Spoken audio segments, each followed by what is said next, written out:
Vamos a continuar en la clase de hoy hablando de defectos de piezas plásticas inyectadas y nos vamos a referir a lo que genéricamente se llama vacíos internos o burbujas.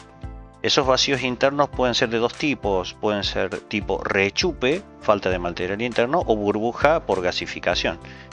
Entonces, cuando analizamos las causas de estos posibles defectos de vacío interno o burbuja, tenemos un aspecto relacionado a la contracción de la pieza a medida que va cristalizando, o generación de burbujas por exceso de humedad, o generación de burbujas por degradación del material. Son los tres grandes ejes que nosotros vamos a analizar en esta clase.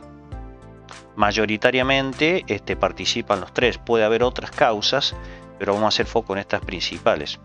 Entonces, en esta tabla tenemos los tres grandes defectos, las variables que van a estar asociadas a esos defectos y que debemos trabajar, y en la última columna nuestra recomendación de aumentar, bajar o sostener cada una de estas variables. Eso nos da un camino para posibles soluciones cuando tenemos problemas de inyección en nuestras piezas.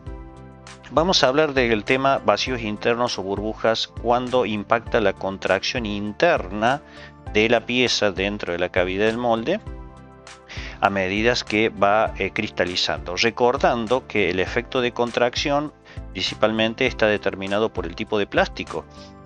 La forma de enfriamiento y de inyección en general de los materiales del tipo amorfo son diferentes a los semicristalinos.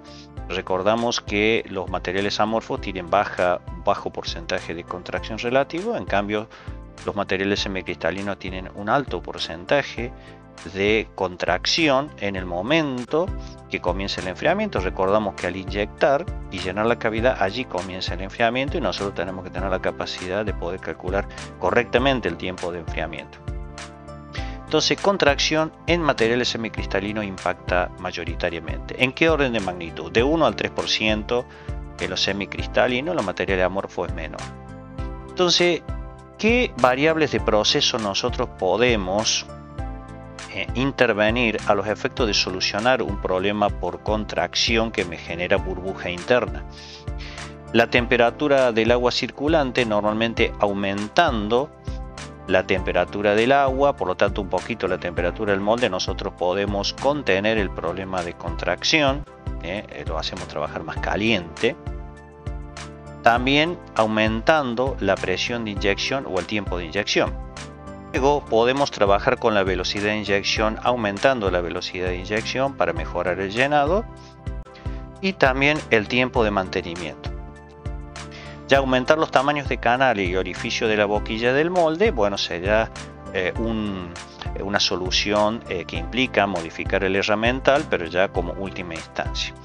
Y también podemos bajar el colchón, la cota cojín, cota colchón que nosotros indicamos, recomendamos. La cota colchón debe existir porque es el elemento amortiguador de material cuando la pieza está trabajando en el momento del enfriamiento y trabajando con la contracción. Entonces nosotros bajando esa cota colchón mejoramos el proceso de compactación que tiene que ver con la generación de burbujas. Como segunda causa probable, la excesiva humedad. Entonces la humedad retenida en el plástico en el momento de la inyección, ya sabemos que es algo indeseable en piezas de alta responsabilidad, piezas de ingeniería que se llama, que pueden ser autopartes, pueden ser piezas de electrodomésticos, etcétera, piezas para celulares, todo piezas vistas. Entonces el efecto negativo de la burbuja interior no solo atenta contra la resistencia mecánica, sino con la parte estética de la pieza. Por lo tanto, la humedad es nociva.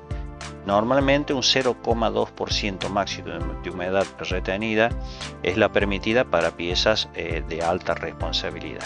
Acá estamos viendo un secador, deshumidificador, que nos permite llevar a un mínimo, casi cero, la humedad retenida en los plásticos.